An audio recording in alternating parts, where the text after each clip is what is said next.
Hey admins, how we doing out there? I'm going to try to make this super short today. We'll see what happens. First, we want to start off with 990s. Today is the September 13th, so we only have 2 more days. The deadline is September 15th to turn those in. Please be on that.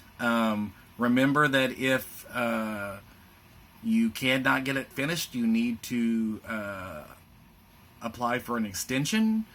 Again, you've had plenty of time. There's no real reason for extensions, but for whatever reason they've happened.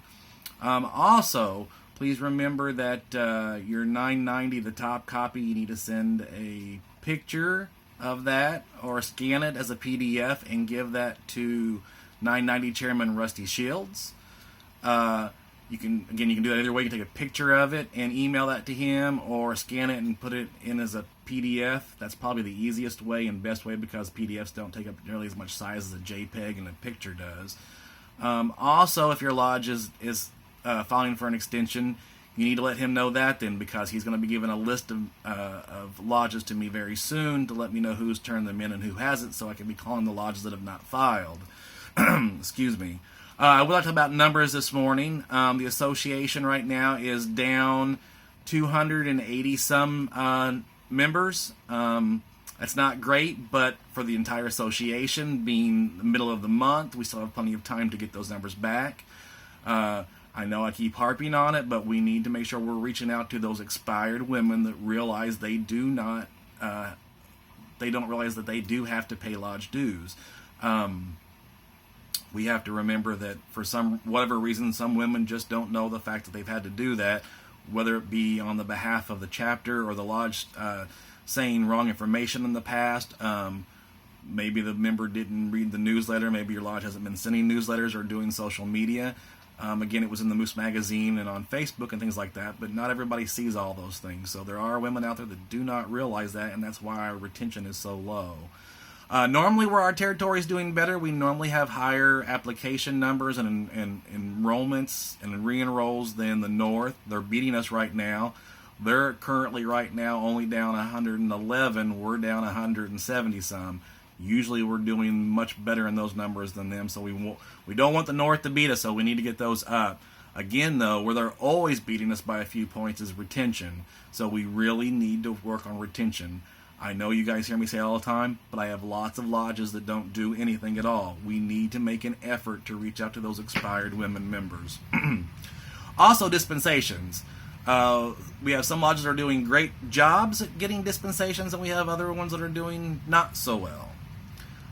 Remember, a dispensation is something you have to have basically whenever you're having an event that involves non-members, and especially if you're taking money in from the public.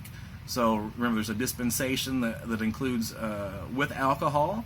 And so let's just say you were having a band in your reception hall and you were charging the public to come in, and you had called excise and got your open public day. You had your dispensation, you had your hall rental insurance, because that covers non-members getting hurt at a function like that, especially with alcohol. But you have to have that. Let's say you were having the same type of, or let's say you were having a pancake breakfast in your reception hall, and it was open to the public, and anybody come in. That's fine. There's also a dispensation for that. Remember, there's a dispensation without alcohol, and it specifically states that. Again, that's covering you for anybody getting hurt. It covers you for having to pay taxes if you're taking in an event and raising money from the public.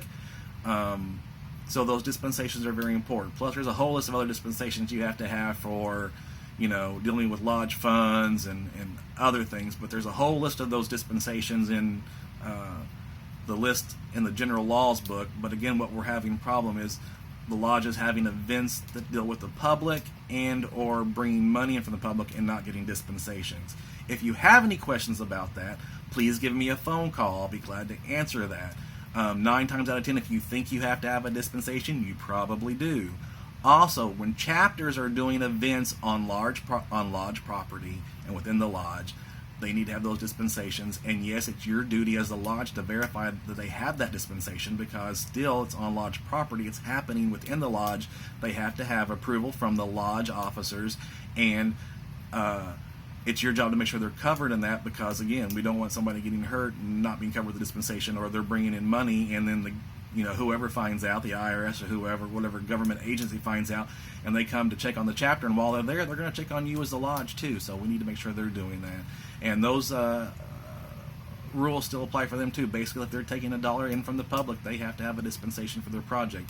Even if they're doing something like raising money by selling candy bars and going out in the public, and even if they're not doing it on the property, they're supposed to have a dispensation because they're bringing in a fundraiser and bringing in public money.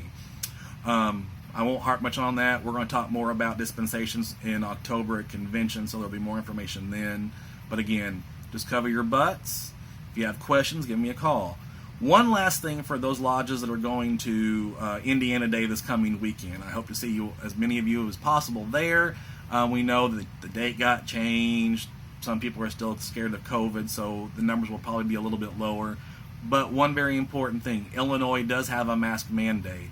So Mooseheart is going to enforce that against by the state. If you're going to be on Mooseheart property, you have to wear a mask while you're there. Again, Moose International is just following the rule that the state has put out. For those that are going to lodges around Mooseheart, Batavia, St. Charles, and a couple others, I don't know what those lodges are individually doing. You have to show to see what they're doing when you get up there. They're probably, if they're like Southern Illinois lodges, they're probably not wearing masks either. Just roll with the punches, basically. But again, on Mooseheart, you have to have a mask. Hope to see many of you there next week. Thank you for all you do. You guys have a good day. Take care.